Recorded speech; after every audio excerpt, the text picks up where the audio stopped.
Welcome to the Sober and Happy podcast, where we talk about all things recovery related, how to navigate the challenges that we'll face along the way on our journey towards our best lives, and how we could go from living a life of simply just being sober to a life where we're both sober and happy. Last week we talked about the study of Rat Park. If you haven't listened to that episode, I suggest going back to that one first. Essentially, though, we discussed a study where they found that the environment was the strongest factor for whether someone became addicted to a substance. So much so, they could pull a heavily addicted rat out of an isolated environment where most rats overdosed, place that physically addicted rat into what they called Rat Park, which was a rat dream, and the rat would simply choose not to use drugs anymore, even when they're readily available to them.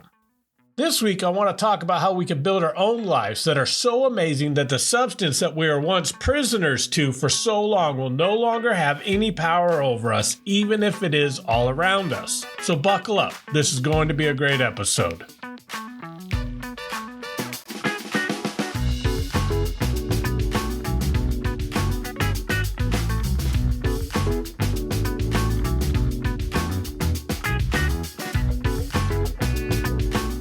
Before jumping back in, I wanted to let everyone know that I'm now posting daily content on both Facebook and Instagram. If you want to follow me, just search for @IamSoberAndHappy. Also, feel free to DM me on either one of those platforms. I would love to hear from you. Back to the episode. I can't tell you exactly when I quit thinking about alcohol, but I can remember the exact moment I realized it. I was out of town for one of my team's annual get-togethers. These team get-togethers usually consisted of meetings during the day and then social activities at night. We were meeting in Nashville that year, so that meant honky-tonks on Lower Broadway. I've been to Nashville before, but this was my first time being there sober.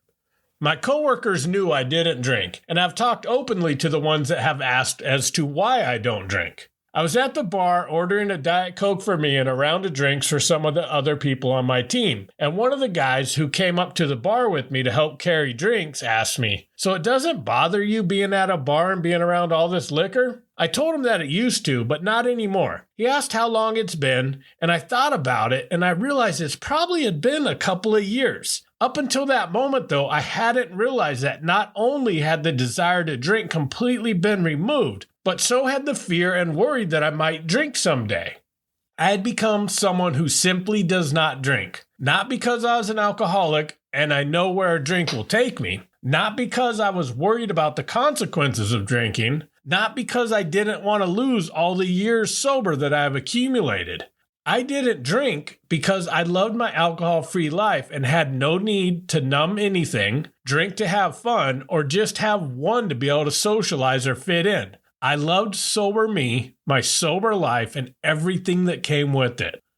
It had not always been this way. I spent much of my first year in recovery white-knuckling it, fighting urges, avoiding temptation, and being angry at everyone who still drank. Many years followed with my life dedicated to living one day at a time. The desire to drink did fade away, but the fear that if I ever let my guard down, I would drink created uncontrollable anxiety, and my obsession to drink turned into an obsession on how not to drink.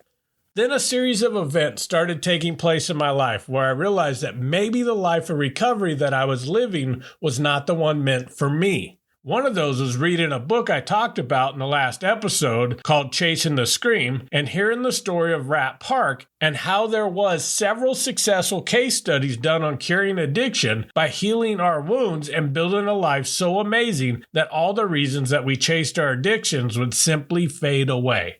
At that point, I set off to do exactly that. I knew that my life had improved to a degree I couldn't even imagine. However, I didn't realize until that night at that bar in Nashville that exactly what that scientist who created Rat Park had discovered about addiction had actually happened to me.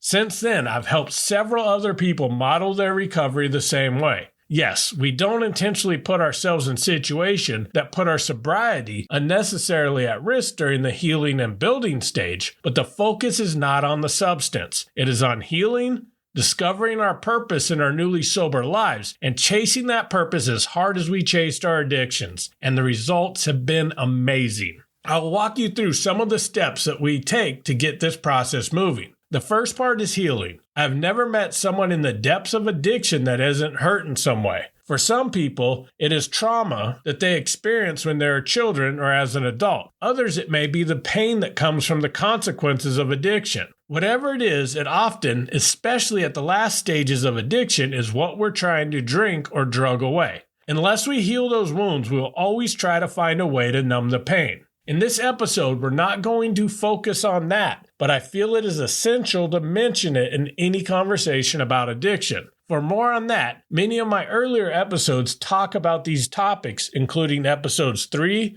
4, and 22.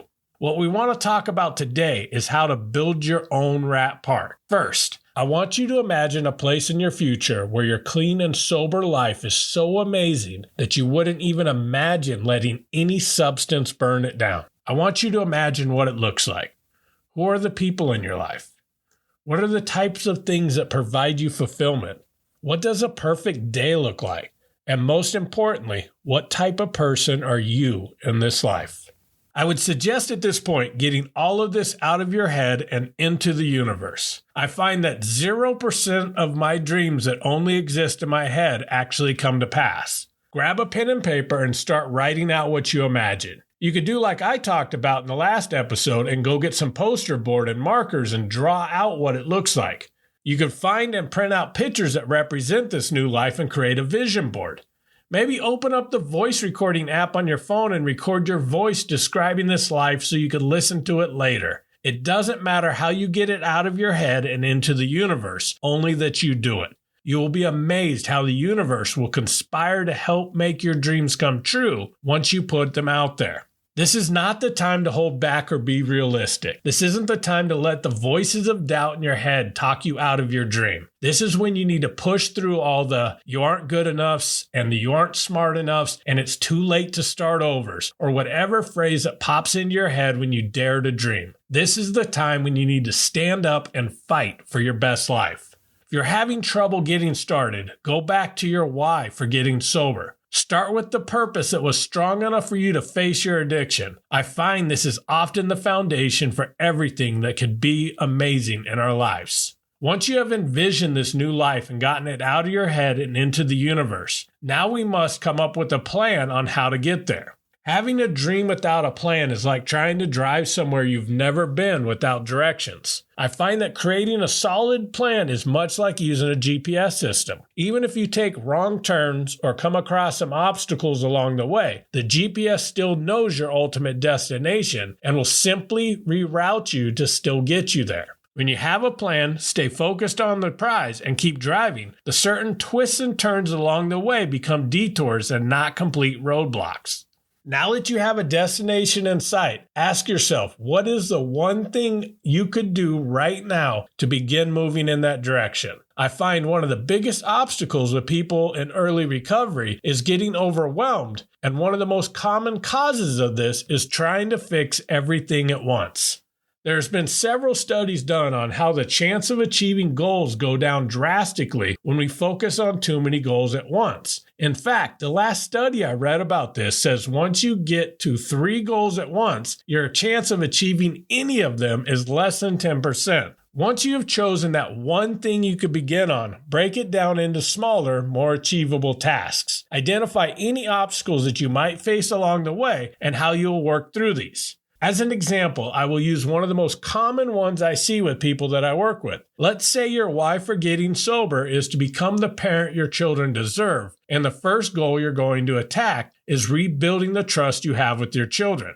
What are the types of things you could do to begin doing that? First, I would look at the things that damage their trust in you and do the opposite. Maybe you have missed important events in their life like Little League games or dance recitals. Task number 1. Put those in your calendar and make them non-negotiables. No matter what, on that date and that time, you'll be there early and in the front row, cheering them on so loudly you're probably going to embarrass them. Maybe you have missed way too many dinners you promised you would be home for because you're at the bar. Task number 2. Family dinner nights with you both physically and mentally present at the dinner table. Realize the quickest way to erase all progress in rebuilding trust is to do the exact thing that has eroded the trust in the first place. This is why we must identify potential obstacles up front and eliminate them before they surprise us.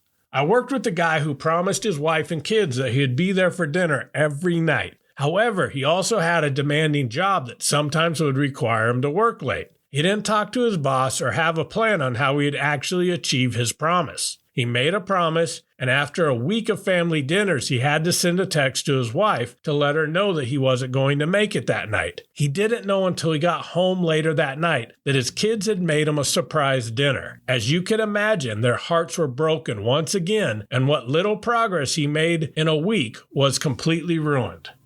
Luckily, he was able to take a step back and realize that in the current state of his life, he was overpromising on what he could actually do and made a better plan. He talked to his boss and they agreed that on Wednesdays, no matter what, he could leave at 4 p.m. He promised that if there was still work that needed to be done the next day, he would come in early on Thursdays to get it done. Wednesday nights were family dinner nights. Since he didn't work weekends, after a couple of weeks, they decided to also make Sunday nights another weekly dinner night. He identified the obstacle, found a detour around it, and showed up for family dinner nights every single time. You see, overpromising, even with the best of intentions, often does more damage than harm. He was able to better build trust with his family, promising 2 nights and coming through 100% of the time, than promising 7 nights a week and breaking his promise on the one night that mattered the most. The best part of the story, he realized that those evenings with his family were his rat park. It wasn't chasing the career or the prestige of being a corporate executive. It wasn't getting a title like director, VP, or CEO anymore. It was the title he already had that he realized was more important to him: Dad. Once he realized that, 2 family nights a week no longer fulfilled his dreams, and he decided to make a shift in his career. He found something that he enjoyed, that he found fulfilling, and most importantly, that he was able to get off work at 5 every night. That is the thing about making goals when you first get sober, and why we shouldn't try to do too much. We are just learning who we are and what we want in life. What you think is your dream now may shift in a few months as you learn and grow. It is okay if your destination changes multiple times as you navigate towards your best life. All that matters is that you are still moving forward. The last thing I want to touch on is be patient and gentle with yourself during the process. I know when I first got out of rehab, I had a list of 1, 5, and 10-year goals in my hand, and I was on a mission to make them all happen and make them all happen now. Understand that even though you might not be seeing results you want at this moment, doesn't mean that you're not still moving towards your dreams. Every time I think I'm not making progress, I'm reminded of the story I heard by one of my favorite podcasters, Ed Milet. He talks about being at a little kid's birthday party and watching kid after kid take swings at a piñata. Finally, one little skinny kid comes up, hits the piñata the best he can, and all the candy comes pouring out. It wasn't that final swing that broke open the piñata, since it was much softer than all the other kids who hit it before him that weren't able to break it open. It was all the cumulative swings before him that were slowly weakening the piñata. I've seen way too many people get frustrated that things are not happening quick enough in their recovery and walk away one swing before the piñata breaks open and all the candy that they are waiting for comes pouring out. Don't give up before you get your candy. I want to thank you for listening, and I'm hoping that you're enjoying my podcast. Normally, I ask you to share my podcast, but I'm going to ask you for a different favor this week. I want to see your rat parks. Whatever form you use to create them, please send them over to me at tim@soberandhappy.com. New episodes come out each Friday, so I look forward to connecting with you next week. And as always, thank you so much for listening, and keep living sober and happy.